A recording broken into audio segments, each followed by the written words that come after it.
फूली माई गैली ऊंचा रे पहाड़, रूसी फूली माई गैली ऊंचा रे पहाड़। अहो रामा कवानी सेवा कवा मैया के मनावेला हो राम। अहो रामा कवानी सेवा कवा मैया के मनावेला हो राम। पर्वत पर अहिरा दुहै रे गाय, पर्वत पर अहिरा दुहै रे गाय। अहो रामा दूधावे चढ़ाई मैया के मनावेला हो राम। अहो रामा दूधावे चढ़ाई मैया के मनावेला हो राम। पर रूसी फूली माई गैली ऊंचा रे पहाड़, रूसी फूली माई गैली ऊंचा रे पहाड़। अहो रामा कवानी सेवा कवा मैया के मनावेला हो राम।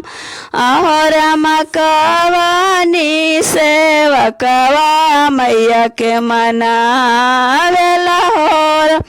पर्वत पर मालिया गुथै रे पान, पर्वत पर मालिया गुथै रे पान। अहो रामा पाना में चढ़ाई मैया के मनावेला हो राम। अहो रामा फूलावे चढ़ाई मैया के मनावेला हो राम।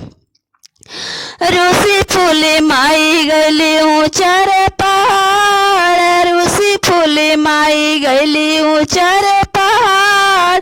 अहो रामा कवानी सेवा कवा मैया के मनावेला हो राम। अहो रामा कवानी सेवा कवा मैया के मनावेला हो राम।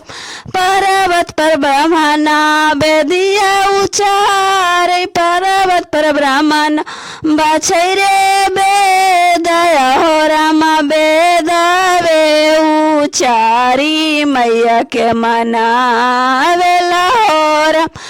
अहो रामा बेदावे उचारी मैया के मनावेला हो राम। रूसी फूली माई गैली ऊंचा रे पहाड़, रूसी फूली माई गैली ऊंचा रे पहाड़। अहो रामा कवानी सेवा कवा मैया के मनावेला हो राम। अहो रामा कवानी सेवा कवा मैया के मनावेला हो राम।